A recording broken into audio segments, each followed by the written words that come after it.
It's the secret, quite possibly, to a beautiful and pulled together Christmas home. Designer Emily England says if you want your holiday decor to look cohesive and stay current for years to come, consider a Christmas collection. It's so great to see you. Oh, it's so good to see you. I love this charge and this idea that you're planting because it is so easy to get swept over by all of the Christmas options. Like, what ornaments do I buy? This focuses you. Totally. I think it's so important to have a plan when we're decorating our homes and decorating for Christmas because there are, all of us love to shop and we're just inundated with so many beautiful options. So this directs us to one focus or maybe a couple focuses? Yeah, a few focuses, and it just kind of gives you a plan when you're shopping. You're like, beautiful, but I'm not going to buy it. No, I love it. It doesn't go in my home. It's not in my collection. Yeah, it doesn't go in my collection. It's not part of my family, my decorating family. Exactly. What kind of impact does a collection have rather than just sort of, and I use this word respectfully, but a garage sale of a lot of different items? Well, I just think many items is visually more impactful than just one on its own.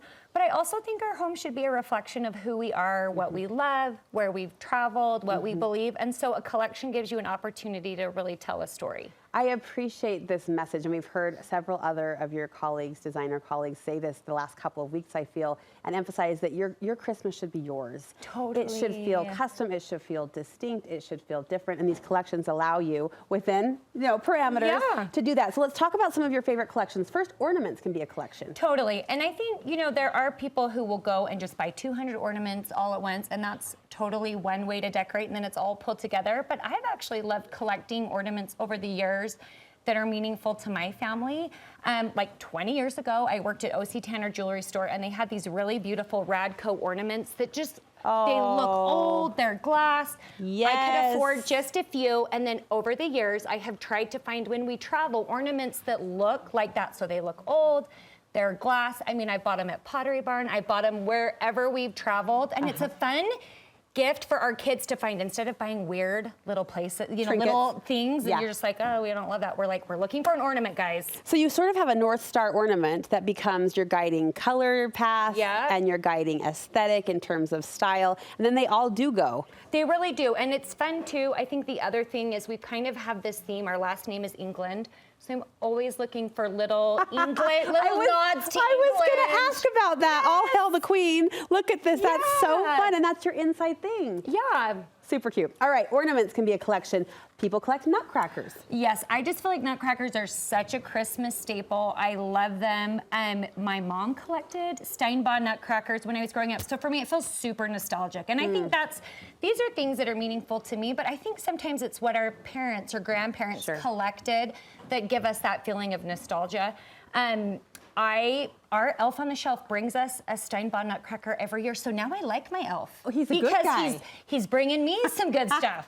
So we just collect one a year, and I have kind of stuck to Steinbach, but you could do any, you could do any collection, but you do kind of want them to look like they go together, the same size, colors, and then, a lot makes a huge impact, right? How many do you have, would you say? I'm trying to think, maybe we have 10. And do you put them all on the same table? So I do. I have like an entryway kind of table, and I just pack them all right there. So it's your statement. Yes, it's really fun. And they have collections. They have Santa collections, the Three Wise Men, Scrooge, they have the Nutcracker. So it's fun to kind of add to those collections within the Nutcrackers. I don't want to ruin anyone's Christmas parade, but I feel safe with you. We're friends.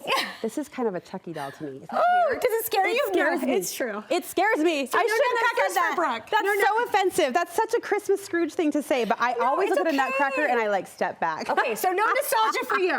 But I bet if I would have met your mom and had Christmas breakfast in her home, I would have felt differently. I love that. With respect. With respect. Yes. Okay, the next one, pyramids, and I had to ask you what these were called. My grandma had one of these. Yes, and you know what? I guess what I love about pyramids is they've been around forever, kind of like nutcrackers, like 200-300 years. They're made in Germany. I still remember 20 years ago walking into a clock shop in the Alps and filled with pyramids, and I could only just afford this cute little one with skiers hand painted. We still have it. And so I've loved collecting them over the years, and they add some height. Yes. And like a sculpture element. This one's a nativity. And I think the wind is blowing this one, but you can light the candles and they blow. It's just, they're magical. My grandma would. We would crowd around her counter on her big swivel leather stools, and she would light it, and it would just go, and we would be mesmerized. It is magical. Yes. You know what else is magical is listening to you storytell around these pieces you've collected. That's part of it, right? Yes. And not just for Christmas, but for design in general. It should carry a story. Totally. So again, these things are meaningful to me because I have these little memories with them, but it could be something else. Yeah. Not Nutcrackers for Brooke. I'm sorry I said that. I regret that I said that. Can I take it back? I love it. Okay, for a lot of families, Christian families in particular, the nativity has kind of a sacred reverence. Yes, absolutely. And I think, you know, people that are Christian usually have like one nativity in their home, but I have enjoyed collecting several nativities and putting them, so this is the one where don't put them together, put them in different rooms throughout your house to remind you like of the season and why we celebrate. And a lot of mine are kind of precious, and my little ones loved to play with them. We broke like a camel from Jerusalem and a donkey from Germany. So finally I went and bought a toy nativity, and they can just manhandle that. Yeah. And I'm like, go play with that nativity and don't touch the handmade Because it ones. is sweet and tender how much they want to touch and play. It is so sweet. I found our baby Jesus on top of the toilet. I found him. I mean, he is carried and loved, but I'm with you, the Free People nativity set. Yeah, let's do it. Little people. Yep, you're like, this is the one. This one's lovely. I love this. But I love the recommendation too to spread those out around the house. And I've seen people collect nativities of different, countries and different backgrounds. Totally, because they're different from each culture, and that's pretty fun too. So if you went to Jerusalem, or you went to Germany, or you went to Africa, they really do have interesting different nativities from all over the world. What a fun thing to collect. A lovely thing to celebrate. All right, dinnerware. I want your advice here, sister, because my sister and I did a Hobby Lobby post-Christmas sale a few years back. Yeah. We have a set. We also have little kids. What do we do with it? So I have collected, this is Spode, Christmas tree Spode. My mom started giving it to us when we were newly married. She would just give us like one piece a year, a bowl. Oh, I love that. A couple mugs. The kids totally break them, but you can get more. It's okay.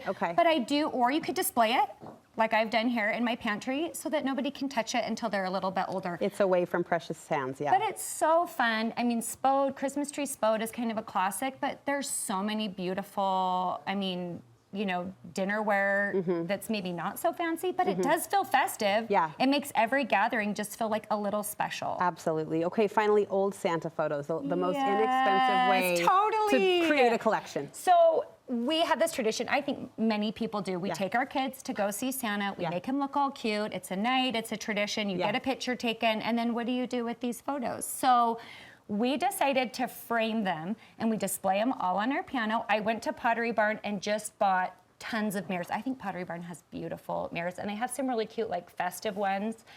And they're not all exactly the same, but they work together. I bought in advance so that we can add to it. And then my kids love it because they're funny. There's pictures of them crying when they're little on Santa's lap. I've got teenagers who look so mad at me that I've dragged in there. And you know what? Our days are probably numbered of going to see Santa. So I think we'll do this as long as we can, and then we'll display them, and it'll be fun down the road for grandkids to come and see, mom and dad on Santa's lap. I've loved this conversation, and I really appreciate your expert advice because we know how much we value your eye. But putting that expert eye on our Christmas collections and helping us stage and celebrate them in beautiful ways. Thank you so much. Thank you. Where can we see more of your style? I'm on Instagram at Emily England Design. Emily England Design. Look for her on Instagram. We will link you from our website, studio5.ksl.com. Merry Christmas. Merry Christmas. Thank you so much.